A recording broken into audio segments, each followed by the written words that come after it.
నేను ప్రతి హీరోని సినిమా చేసినప్పుడు చాలా ప్రేమిస్తాను. ఆ సినిమా చేస్తాను బికాస్ ఒక సినిమా చేసినప్పుడు మా అనుబంధం 1 year 2 years ఉంటుంది. నాతో సినిమా చేసినప్పుడు 2-3 years ఉంటుంది.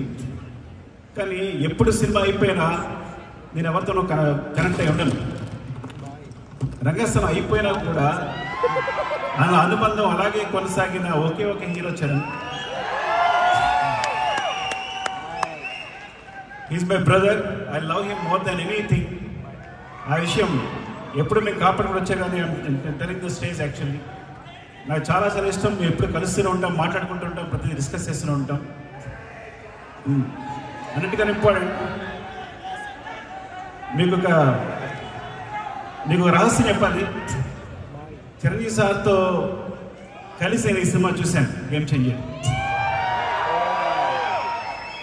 సో ఫస్ట్ రివ్యూ నేనే ఇస్తాను మీకు. First half awesome, interval block buster, మీరు నమ్మండి. సెకండ్ హాఫ్లో ఫ్లాష్ బ్యాక్ ఎపిసోడ్ చూస్తే గూస్ బంప్స్, ఫినామినల్.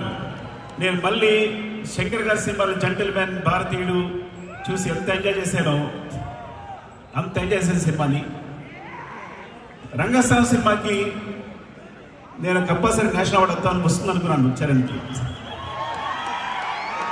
అండ్ అందరూ ఎక్స్పెక్ట్ చేశాం. సో బట్ ఈ సినిమా క్లైమాక్స్ తన ఎమోషన్ చూసినప్పుడు నాకు మళ్ళీ అదే ఫీలింగ్ కలిగింది. యాక్చువల్లీ మోర్ దెన్ తను ఎంత బాగా చేశాడు అంటే definitely he will get the national award for this performance.